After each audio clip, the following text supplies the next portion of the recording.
Hey, we've made some really big strides for World Cup in that several different areas. So first of all, we've built on 2002 where we had the new passing system that gave the user total control and added a new airplay system. So this works basically the same way as the passing system. When the ball is in the air, you select how much power you want on the ball and where you want it to go by selecting either a pass or a shot, a clearance in your own end, same type of thing.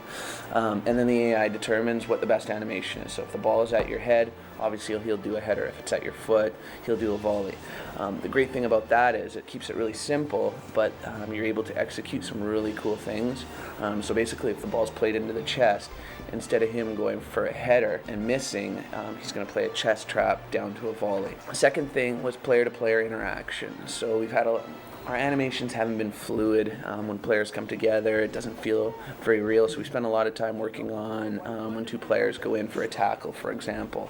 So we have all new tackle animations, all new fall animations, and we've synced them up so they all work very well together. When two players go up for a header, our mid-air collisions now are really spectacular in some cases and look very realistic. So you can tell which player is winning the header. You'll actually push down on a player, or on a tackle they'll actually fight each other off to gain better position for the ball. In addition to that, things that you see all the time, traps, passes, everything's been changed to use animation that's a lot more realistic looking. There's animations throughout the game that you actually only start to see when you play it a lot that are really real. So for example, if the ball's rolling out of bounds, a player will run to it, slide, and hook the ball to keep it in bounds, which looks pretty cool. So there's that area of it. The third part are the star players. So each team is really largely reliant on their star players for their success. They're the ones at the end of the day who make or break a game. They're the ones that the fans want to watch. So what we've done is we've looked at what makes the players really stand out and what can we do to keep the game balanced. So we don't want a star player who just dominates the game.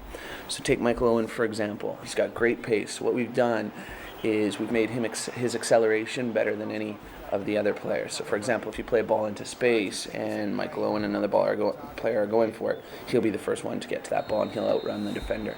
So that gives you a little bit of an advantage that you can, once you learn, you can really work with and exploit. A player like Beckham is known for his passing and his free kicks. So what we've done is, in terms of his passing, he'll have an automatic curve on the ball which goes around defenders to make him more successful. In free kicks, he has more power on his shots, much more curve, and more accuracy than any other player. So we've highlighted a few of the key free kick takers in the world, like Beckham, Figo, and Carlos, and given them this special ability. As far as the star players, the abilities are given to star players on each team. Some team, like Senegal, has one star player. A team like England has 5 star players. The last one would be the shot. A shot has more power and more curve on it. This is all visually shown in the game. On the topic of star players, the other big thing that we did, which was very, very important, is created unique heads for all the important players. So you look at the England team, and Beckham, Heskey, Owen, Campbell, all have Gerrard, all have unique heads. So in the past we've used generic heads, generic hairstyles that kind of best represented the likeness but didn't nail it.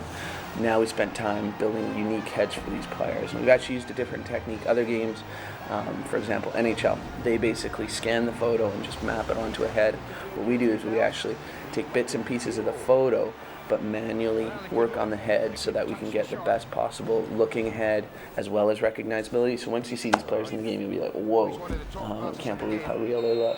And the third goal was, you know what, once we've got this complete game, let's make it a souvenir product. So when I buy World Cup, I'll remember it for the game, I'll remember it for the experience, but I'll also remember it for some of the additional cool things. So what we did is we hired a film director and a camera crew to travel around the world and talk to different people in Europe, Asia, Africa, South America, and see what football was to them, what they thought of the World Cup. Just people on the street, went to different stadiums, filmed all sorts of cool stuff. So we have 4 or 5 minute chapters that basically document that.